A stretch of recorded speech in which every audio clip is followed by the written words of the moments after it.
Related videos देखने के लिए हमारे इस चैनल डॉक्टर मौलाना हकीम पीर शफीक रहमान को सब्सक्राइब ये करें दोस्तों ये और साथ देखें में कि लगे बेल शरबत आइकन को भी बादाम प्रेस कर दें ताकि देसी आप हमारी इसके आने वाली लगे वीडियो हैं। से बाखबर रहें। जो मैं जो है ना आपको ये बताऊंगा, बहुत उम्दा और अच्छा जो है ना कि एक तरीकाकार बताता हूँ कि वो ये है कि आटा ज़्यादा फूले और डबल जो ना रोटी हो, और डबल जो ना की रोटी हो।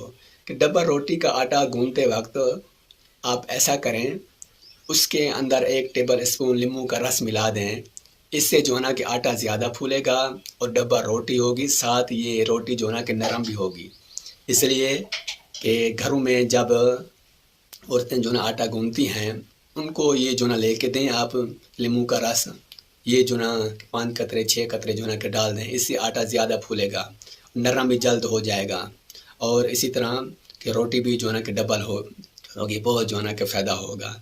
ये जो ना तरीका आजमाएं, आप खुशी का इजहार करेंगे। तो आप हमारे यूट्यूब चैनल को सब्सक्राइब, लाइक और बेल की घंटी को